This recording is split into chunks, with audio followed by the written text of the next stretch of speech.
अफगानिस्तान में आया भूकंप, गई 1000 से ज्यादा लोगों की जानें, 3000 लोग घायल। रविवार 1 सितंबर को अफगानिस्तान में जो भूकंप आया था, उस भूकंप में बताया जा रहा है कि लगभग 1100 जानें चली गई हैं और जलालाबाद क्षेत्र जो है इसका केंद्र बताया जा रहा है। भूकंप की तीव्रता 6.0 के करीब रही और आप समझिए कि जो हालात बने उसके चलते लोगों को कुछ ही पल में पता भी नहीं लग पाया कि कितना बड़ा नुकसान हो गया है। 3000 से ज्यादा लोग इस पूरे जो त्रासदी है उसमें घायल बताए जा रहे हैं। वीडियो जर्नलिस्ट राकेश रावत के साथ मोहित बख्शी, न्यूज़ स्टेट। बीते दिनों बिहार के दरभंगा में आरजेडी और कांग्रेस के मंच से प्रधानमंत्री नरेंद्र मोदी की मां को गाली देना और अपशब्द कहने को लेकर आज खुद प्रधानमंत्री नरेंद्र मोदी ने इस बात को लेकर आपत्ति जताई।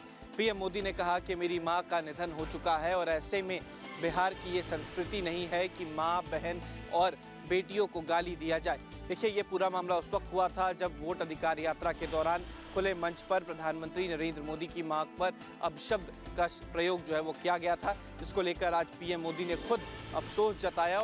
बिहार में आरजेडी कांग्रेस के मंच से मेरी मां को गालियां दी गई।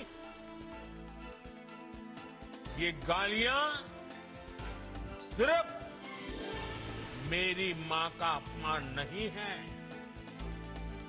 ये देश की मां, बहन, बेटी का अपमान है। मुझे पता है आप सबको भी बिहार की हर मां को, बिहार की हर बेटी को, बिहार के हर भाई को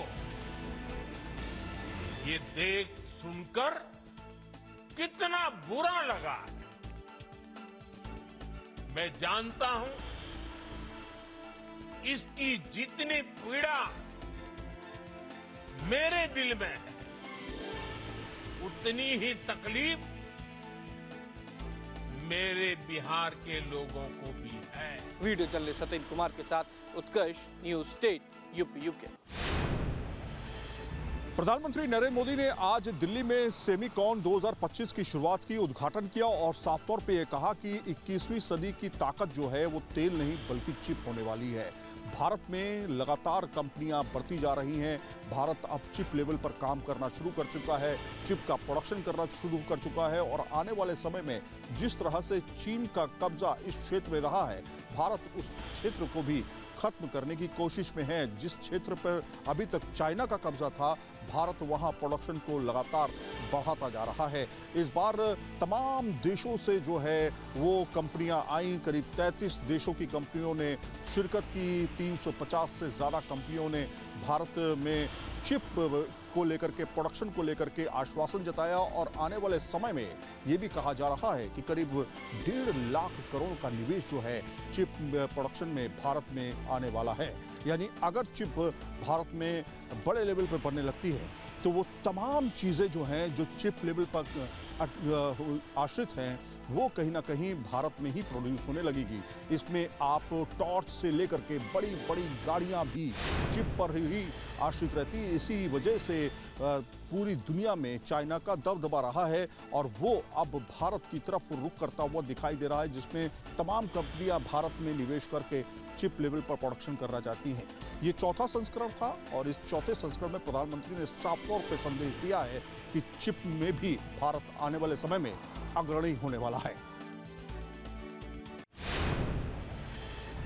स्कूलों के विलय का मामला अभी शांत नहीं हुआ है। देखा जाए तो सोमवार को इस मामले में हाई कोर्ट में सुनवाई हुई, जिसमें सरकार की तरफ से जवाब दाखिल किया गया कि जिन विद्यालयों में 49 से कम बच्चे हैं उनका भी विलय नहीं किया जाएगा। इसके अलावा जो 1 किलोमीटर और 3 किलोमीटर के दायरे में जो स्कूल हैं उनका भी विलय नहीं किया जाएगा।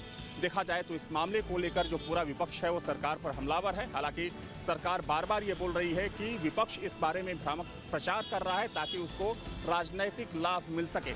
सरकार बार बार ये बोल रही है कि किसी भी शिक्षक को इस प्रक्रिया के बाद भी नहीं निकाला जाएगा और इस प्रक्रिया को इसलिए शुरू किया गया है ताकि जो प्राथमिक शिक्षा है उसमें गुणवत्ता और लाई जा सके और इसकी गुणवत्ता को सुधारा जा सके। देखा जाए तो सबसे पहले जब स्कूल विलय को लेकर बहस शुरू हुई तब हंगामा खड़ा हुआ और विपक्ष ने इसे एक बड़ा मुद्दा बनाया। हालांकि उसके बाद सरकार की तरफ से सफाई दी गई, मामला कोर्ट में गया और इस मामले में अब सरकार ने अपना जवाब दाखिल कर दिया है और अगली सुनवाई 22 सितंबर को होनी है। वीडियो जर्नलिस्ट बकराना के साथ Avinash Singh, news state, Lucknow. Nishad party के राष्ट्रीय अध्यक्ष डॉक्टर संजय निषाद ने बीते दिनों अपनी नाराजगी जाहिर करी थी और इसके बाद उन्होंने मुख्यमंत्री योगी आदित्यनाथ से मुलाकात भी करी थी।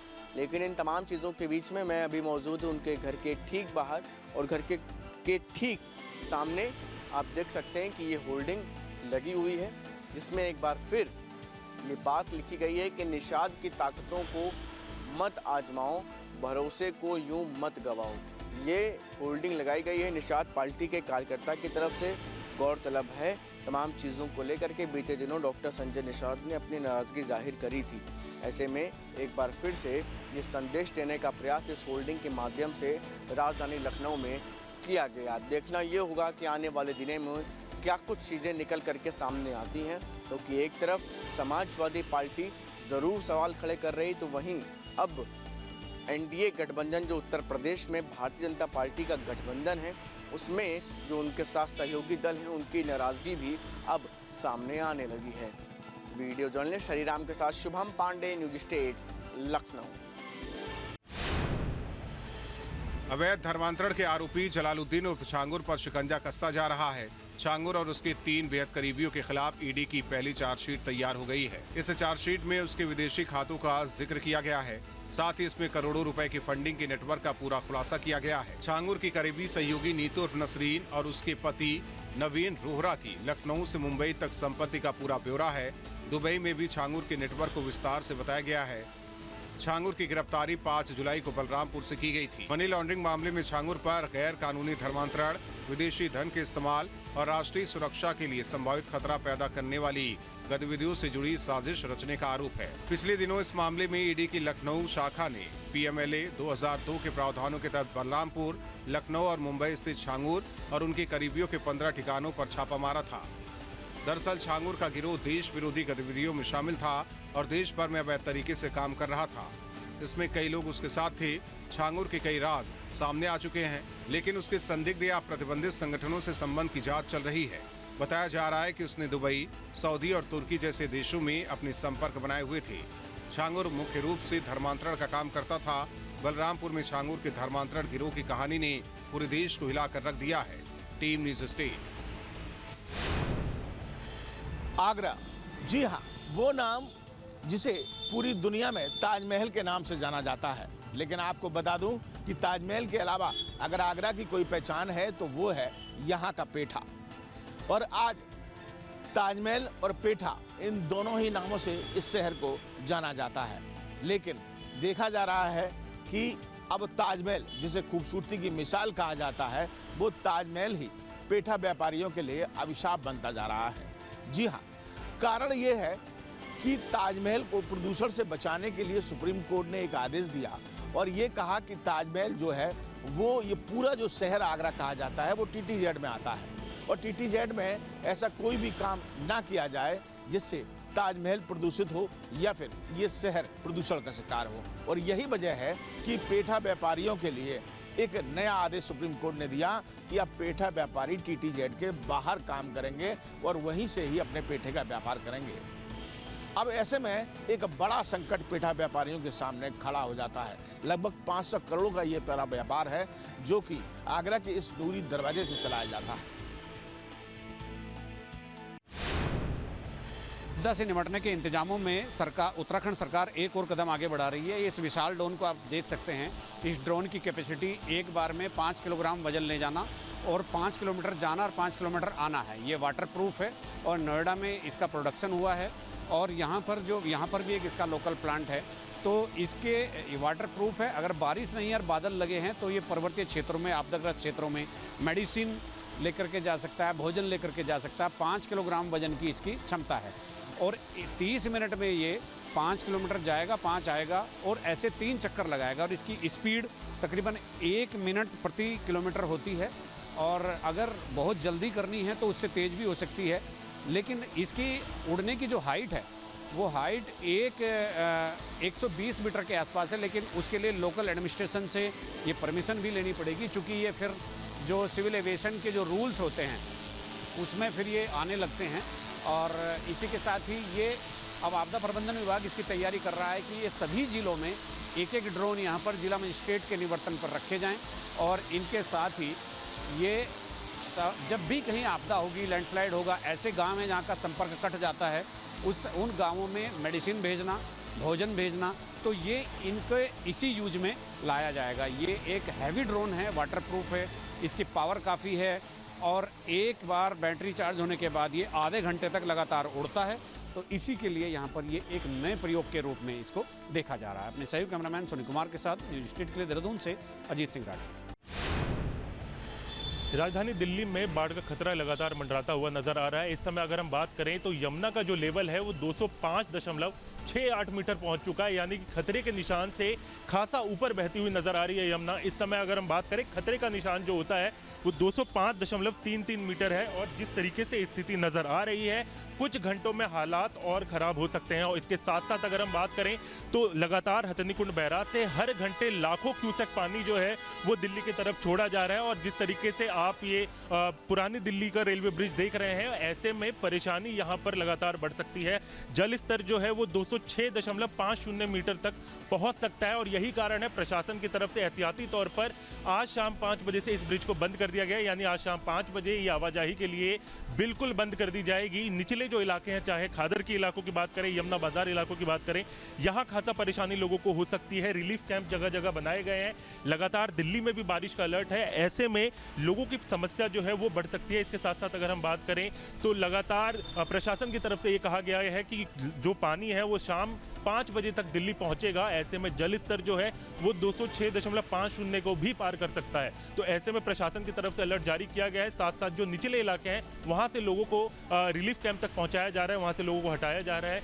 एसडीएम और डीएम को ये निर्देश दिए गए हैं कि तमाम निचले इलाकों में और खादर इलाकों में वो पहुंचे और लोगों को वहां से रेस्क्यू करें।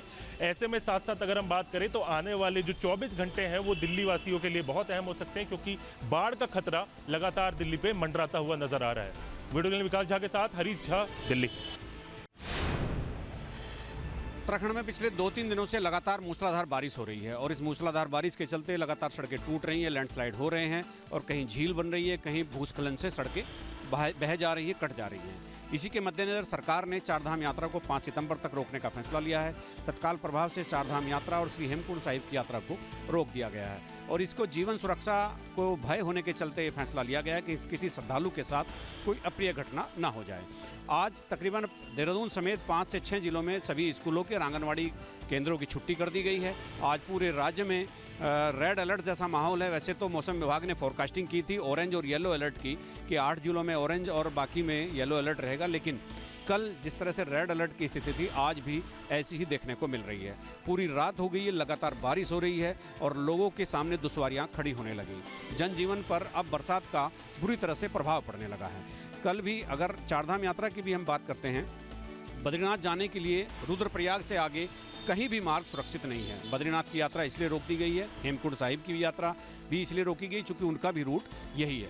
केदारनाथ में सोनप्रयाग मुनकुटिया के बीच रास्ता पूरी तरह से ध्वस्त होने के कारण यात्रा केदारनाथ की भी रोक दी गई है। आपको याद होगा कि 5 अगस्त को धराली में, उत्तरकाशी के धराली में एक आपदा आई थी, पूरा धराली गांव वास आउट हो गया, तो उसी के चलते 5 अगस्त से गंगोत्री की यात्रा भी बंद है। यमुनोत्री मार्ग में स्याना चट्टी में लगातार यमुना में झील बन रही है, पुल के ऊपर से पानी चल रहा है, सड़कें बह गई हैं, भूस्खलन हो रहा है, तो इसीलिए यमुनोत्री की यात्रा भी लगातार बाधित हो रही है। तो चारधाम यात्रा भी पूरी तरह से रुक गई है और मूसलाधार बारिश का सिलसिला जारी है। अपने सहयोग कैमरामैन सोनी कुमार के साथ न्यूज स्टेट के लिए देहरादून से अजीत सिंह राठी। बाढ़ के चलते पूरा पंजाब इस वक्त डूबा हुआ नजर आ रहा है।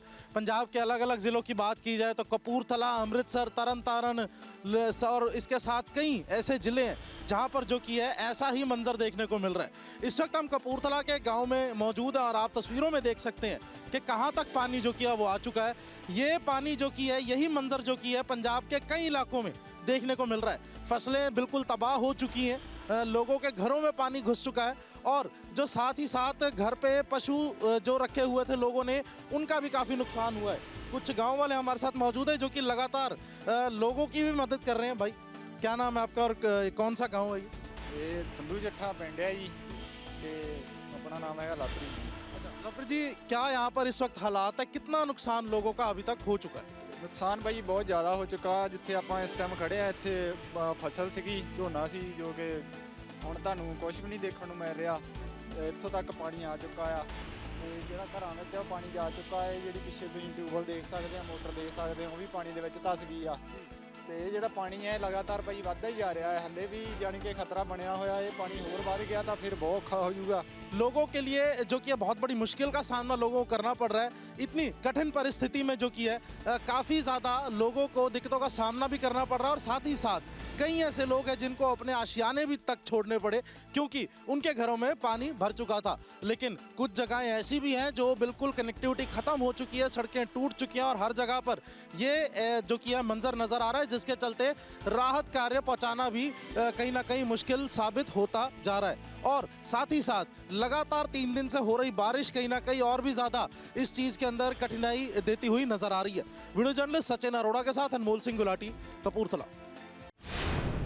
इस वक्त हम गुरुग्राम के मेदांता अस्पताल के बाहर हैं और यहाँ की तस्वीर आपको दिखाते हैं जहाँ पर लगातार मरीज पहुँचते हैं अपना इलाज कराने के लिए। वहाँ पर किस तरीके के हालात हैं, सड़कें जो हैं पूरी तरीके से जलमग्न हैं। आप देखें सड़क के दोनों तरफ आपको पानी नज़र आएगा। साथ ही आप देखें कि जिस तरीके से लोगों को परेशानी करनी पड़ रही है, 2 व्हीलर्स के लिए चलाना बहुत ज़्यादा मुश्किल हो रहा है और साथ ही सड़क एक हिस्सा जो है वो पूरी तरीके से ट्रैफिक मूवमेंट के लिए बंद हो चुका है, यानी एक तरफ से केवल ट्रैफिक चल रही है और ऐसे में लोगों की परेशानी जो है वो बढ़ती हुई नज़र आ रही है। आप देखें कि किस तरीके से यहाँ पर पूरी की पूरी सड़क जो है वो जलमग्न नज़र आ रही है और इसके साथ साथ लोगों की अगर हम बात करें, आप देखें एक तरफ का ट्रैफिक चल रहा है और वहीं दूसरी तरफ का ट्रैफिक पूरी तरीके से आवाजाही के लिए पूरी तरीके से बंद कर दिया गया है क्योंकि जो पानी है वो काफ़ी ज़्यादा सड़क पर भरा हुआ और लगातार कल जिस तरीके से बारिश हुई और उसके बाद आज भी जिस तरीके से बारिश का माहौल है, तो ऐसे में लोगों की समस्या जो है और बढ़ सकती है क्योंकि गुरुग्राम में हम जिस तरीके से तस्वीरें देख रहे हैं, सड़कें जरा सी बारिश में ही पूरी तरीके से जलमग्न हो जाती है और यही तस्वीर हमें एक बार फिर देखने को मिल रही है। इस वक्त हम मौजूद है जम्मू श्रीनगर नेशनल हाईवे पे। आपको बता दूं कि कश्मीर घाटी में कई दिनों से मुसलसल बारिश हुई है। उस बारिश की वजह से जम्मू श्रीनगर नेशनल हाईवे पे काफी ज्यादा नुकसान जो है वो यहाँ पे देखने को मिल रहा है। अलग अलग जगहों पे जो है मड स्लाइडिंग और लैंड स्लाइडिंग हुई है। पूरी तरीके से एडमिनिस्ट्रेशन लगी हुई है और जम्मू श्रीनगर नेशनल हाईवे को जो है क्लियर करने में, लेकिन पूरी तरीके से आप देख सकते हो मेरे पीछे काफी ज्यादा गाड़ियां जो है वो कई दिनों से यहाँ पे फंसी हुई है। लोगों को काफी ज्यादा मुश्किलातों का सामना करना पड़ रहा है। लेकिन अगर देखा जाएगा कि जम्मू से श्रीनगर, श्रीनगर से जम्मू किसी भी गाड़ी को इजाजत नहीं दी जा रही है। पूरी तरीके से अलग अलग जगहों पे जो है जम्मू श्रीनगर नेशनल हाईवे पे काफी ज्यादा नुकसान जो है वो यहाँ पे देखने को मिल रहा है। मौसम विभाग का यही कहना है कि आने वाले समय में इससे भी ज्यादा बारिश हो सकती है। वीडियो जर्नलिस्ट मीर मुंतजिर के साथ खालिदार, जम्मू श्रीनगर नेशनल हाईवे।